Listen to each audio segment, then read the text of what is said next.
Hello guys, मेरा नाम है स्वाति और मैं ऐसे ही आपको एक अजीब और गरीब रहस्य बताने जा रही हूँ, जिससे देख के आप भी मानते हैं कि हाँ, नेचर कुछ है।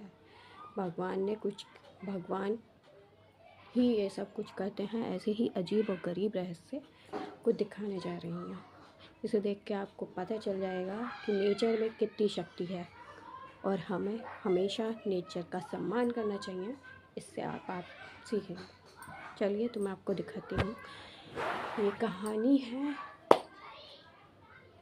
कोस्टा रिका की 1990 की। तो देखते हैं, चलिए आपको दिखाते हैं कि नेचर कैसे बदलाव करता है। नेचर अपने आप में कितनी बड़ी शक्ति है।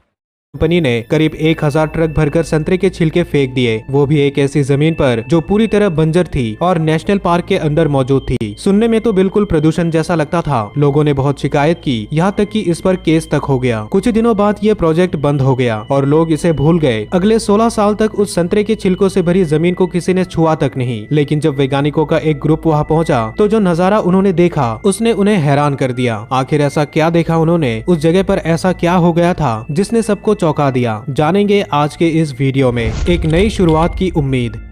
उस जमीन की कहानी बहुत पुरानी है। उत्तर पश्चिमी कोस्टा रिका में एक जगह है, एरिया डी कंजर्वेशन गुआनाकास्टे। ये नेशनल पार्क अपनी अलग अलग तरह की जानवरों और पौधों की दुनिया के लिए मशहूर है, लेकिन उस समय इसका हर हिस्सा इतना हरा भरा और शानदार नहीं था। बहुत साल पहले पार्क की जमीनों को मवेशियों के लिए चरगाह बना दिया गया था, लेकिन ज्यादा चराई की वजह से घास खत्म होने लगी, मिट्टी की ताकत भी घट गई और पेड़ पौधे धीरे धीरे गायब हो गए। आखिर में बस सूखी और सख्त जमीन बची, जहाँ लगभग कुछ भी नहीं उग पाता था। ऐसी बंजर जमीन पर फिर से जंगल खड़ा करना बहुत ही महंगा था, सालों लग जाते और बड़े स्तर पर यह लगभग नामुमकिन जैसा काम था। लेकिन इसी हालात के बीच एक उम्मीद भी थी। दो मशहूर इकोलॉजिस्ट यहाँ पहुँचे, डैनियल जेनसेन और विनी हॉलवाक्स, जो यूनिवर्सिटी ऑफ पेंसिल्वेनिया से जुड़े एक दंपति थे। इस जोड़े ने कई सालों तक कोस्टा रिका के कंजर्वेशन प्रोजेक्ट्स को गाइड करने में लगाए थे और उस नेशनल पार्क को फिर से हरा भरा बनाने में दिलचस्पी रखते थे। लेकिन उन्हें यह भी पता था कि अगर ये काम लंबे समय तक चलाना है तो इसके लिए कम खर्च वाले हल ढूंढने होंगे। और फिर मौका खुद चलकर उनके पास आ गया। पार्क से थोड़ी दूर एक नई ऑरेंज जूस कंपनी डेल ओरो काम शुरू कर चुकी थी और जैसा कि हम जानते हैं, ऑरेंज जूस बनाने में ढेर सारा कचरा निकलता है। हर दिन कंपनी हजारों संतरे प्रोसेस करती थी, जिससे छिलके के ढेर बच जाते थे। अब कंपनी को अपनी इस कचरे से छुटकारा पाने का कोई आसान तरीका चाहिए था। तभी जेनसेन और हॉलवाक के दिमाग में एक आइडिया आया, क्यों ना इस कचरे का इस्तेमाल जमीन को फिर से ठीक करने के लिए किया जाए। लेकिन यह आइडिया बन गया एक बड़ी मुसीबत। उनके इस फैसले के बाद 1996 में उन्होंने एक डील कर ली। डेल ओरो को 3 हेक्टेयर बंजर जमीन पर अपना कचरा फेंकने की इजाजत मिल गई। ये प्रोजेक्ट एक तरह का समझौता था, जिसमें दोनों पक्षों का फायदा होना था। कंपनी को अपना कचरा बिना खर्च के निपटाने का तरीका मिल गया और पार्क को मिट्टी को उपजाऊ बनाने के लिए ऑर्गेनिक मैटर मिल गया। जेनसन और हॉलवाक के लिए ये एक शानदार समाधान जैसा था। महंगी खाद या पौधे लगाने के बजाय वे संतरे के छिलके का इस्तेमाल कर सकते थे। उनका मानना था कि ये छिलके घास को रोकेंगे और धीरे धीरे सड़कर मिट्टी को पोषण देंगे। ये एक्सपेरिमेंट 1996 में शुरू हुआ और 1997 तक पूरी तरह चल पड़ा। डेल ओरो ने संतरे के छिलके से भरे ट्रक पार्क में लाना शुरू कर दिया। एक साल में 3 हेक्टेयर बंजर जमीन पर लगभग 12,000 टन संतरे के छिलके फेंके गए, जो वजन में करीब 2000 हाथियों के बराबर था। छिलकों की मोटी परत असमान परतों में फैला दिया गया। किसी आम आदमी की नजर में ये सिर्फ एक प्रदूषण का कारण जैसा ही लग रहा था। वहाँ ना कोई साइन बोर्ड था, ना कोई घेराबंदी और ना ही कोई खास उपकरण। फिर ये कचरा सड़ने लगा और इसकी तेज गंध हवा में फैल गई।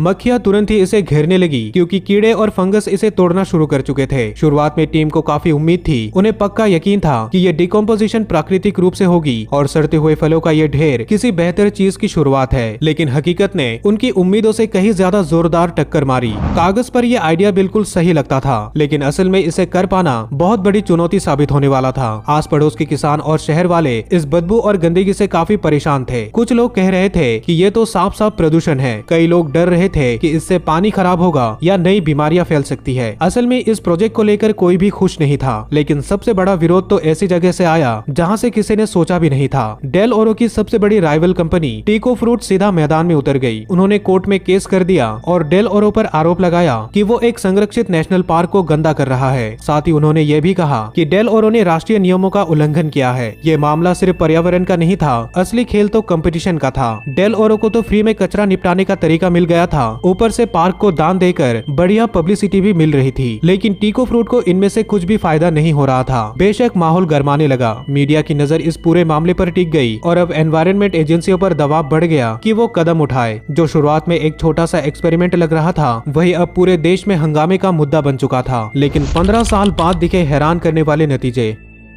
इस विवाद ने पब्लिक का ध्यान खींच लिया और मामला सीधे कोस्टा रिका की कोर्ट तक पहुंच गया। लीगल लड़ाई इतनी तेजी से बढ़ी कि हालात बिगड़ते चले गए। 1998 तक यानी डंपिंग शुरू होने के बस 1 साल बाद ही कोर्ट ने विरोध करने वालों के हक में फैसला सुना दिया और डेल ओरो को प्रोजेक्ट तुरंत रोकने का आदेश मिल गया और बस वही आकर ये पूरा एक्सपेरिमेंट खत्म हो गया। उसके बाद एक भी नया छिलका वहाँ नहीं डाला गया। समय बीतता गया, वो जगह ऐसी ही पड़ी रही। सड़ते हुए कचरे के ढेर और पूरी तरह नेचर के भरोसे छोड़ दिए गए थे कि वो अपने आप सड़ते रहे। उसके बाद कोई रिसर्च नहीं हुई, उस जगह को चेक करने भी कोई वापस नहीं आया। यहाँ तक कि वो इकोलॉजिस्ट भी जिन्होंने इस प्रोजेक्ट से बड़ी उम्मीदें लगाई थी, वो भी आगे बढ़कर दूसरे कामों में लग गए। कोर्ट की रोक के बाद उस जगह पर किसी ने ध्यान ही नहीं दिया और उसे सालों तक नेचर के हवाले छोड़ दिया गया। लेकिन उन सड़ते हुए फलों के ढेर के नीचे अलग ही कहानी लिखी जा रही थी। जैसे जैसे संतरे के छिलके गलते गए, वैसे वैसे वो चुपचाप एक ऐसे बदलाव की बुनियाद डाल रहे थे जिसकी किसी ने कल्पना तक नहीं की थी। पूरे 15 साल से ज्यादा समय तक वो जगह वैसे ही पड़ी रही। लेकिन 2013 में प्रिंसटन यूनिवर्सिटी का एक graduate student Timothy truer tropical forest पर रिसर्च कर रहा था। पुराने प्रोजेक्ट्स को खंगालते हुए उसे एक पुराना पेपर मिला जिसे डैनियल जेनसन और विनी हॉलवाक ने लिखा था, वही इकोलॉजिस्ट जिन्होंने कभी यह प्रोजेक्ट शुरू किया था। उस पेपर में इस एक्सपेरिमेंट का जिक्र बस हल्के में किया गया था और लिखा था कि प्रोजेक्ट बंद होने के बाद कोई भी उस जगह पर वापस नहीं लौटा। यही छोटी सी बात टिमोथी ट्रूअर की नजर में अटक गई। उसके मन में सवाल उठा, क्या इतने सालों बाद वहाँ सच में कोई अहम बदलाव हुआ होगा? उसने जेनसन और हॉलवाक से संपर्क किया जो अब भी कोस्टा रिका में सक्रिय थे और साथ मिलकर उन्होंने उस पुराने जमीन को ढूंढने का फैसला किया। हैरानी की बात ये थी कि उस जगह को ढूंढना उनकी उम्मीद से कहीं ज्यादा मुश्किल था। असली निशान और लैंडमार्क अब मौजूद नहीं थे, जगह पूरी तरह बदल चुकी थी और सूखी बर्बाद चरगाह अब पहचान में आना मुश्किल हो गया था। उस जगह को ढूंढना एक चुनौती थी, लेकिन आखिरकार उन्हें वो मिल गया जिसकी वो तलाश कर रहे थे और उन्होंने जो देखा उसने उन्हें पूरी तरह हैरान कर दिया। वो जगह अब सिर्फ घास से ढकी नहीं थी, बल्कि पूरी तरह बदल चुकी थी। जहाँ कभी धूप में तपती चरगाहें थी, अब वहाँ ऊंचे ऊंचे पेड़ खड़े थे। जमीन हरी भरी थी, कीड़े भनभना रहे थे और पक्षी उड़ रहे थे। नजारा ऐसा था कि जैसे कोई फिल्म का सेट हो। कम से कम इतना तो साफ था कि जंगल पूरी तरह उग आया था और इकोसिस्टम की वापसी की ताकत हैरान कर देने वाली थी। असली बदलाव को समझने के लिए टिमोथी ने एक इकोलॉजिकल स्टडी शुरू की। उन्होंने और उनकी टीम ने संतरे के छिलके डाले गए जगह की तुलना पास के जमीन से की जहाँ छिलके नहीं डाले गए थे और ये फर्क देखने लायक था।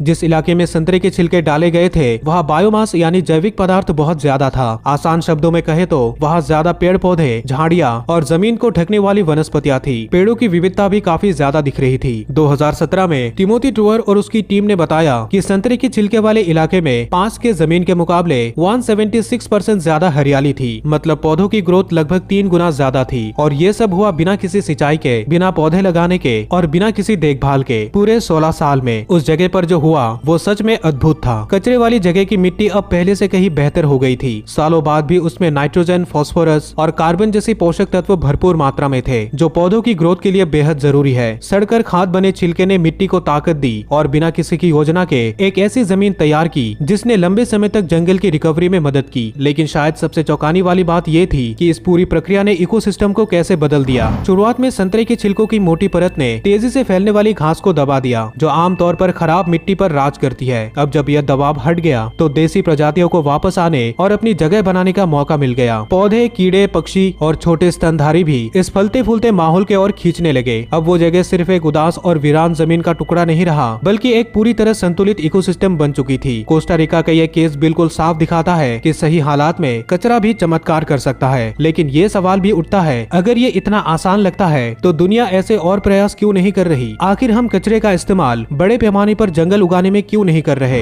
कागज पर तो ये आइडिया बहुत ही शानदार लगता है, लेकिन असली में इसे कामयाब बनाने के लिए बहुत सारी चीजों का सही होना जरूरी है। हर तरह का कचरा एक जैसा असर नहीं देता। कुछ कचरे नाइट्रोजन, फास्फोरस और पोटेशियम जैसे पोषक तत्व देते हैं, लेकिन कुछ कचरे मिट्टी के पीएच लेवल को इतना बदल सकते हैं कि वो जहरीला हो जाए। इसलिए कचरे का इस्तेमाल करके जमीन को ठीक करने में बहुत ध्यान देना पड़ता है और साथ ही लगातार निगरानी और कई अलग अलग फैक्टर्स का सही होना जरूरी है। ये कोई जादू की छड़ी नहीं है जो हर जगह बर्बाद जमीन को तुरंत ठीक कर दे। अगर गलत फैसला ले लिया तो ये तरीका फायदे से ज्यादा नुकसान कर सकती है।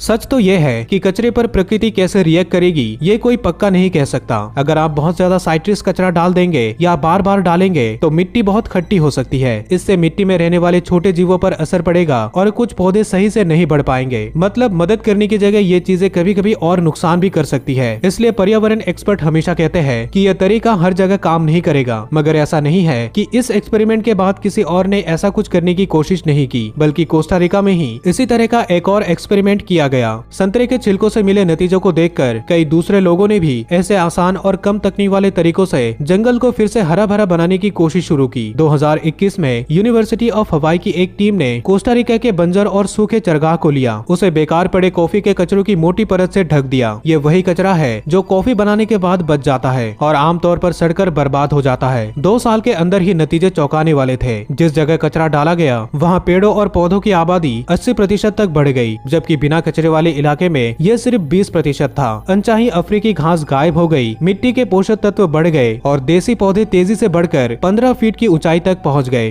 दोस्तों, अगर आपने इस वीडियो को यहाँ तक देखा है तो मुझे पूरा यकीन है कि आपको ये वीडियो भी काफी पसंद आएगी। तो जल्दी से क्लिक करके इस वीडियो को भी जरूर देखें।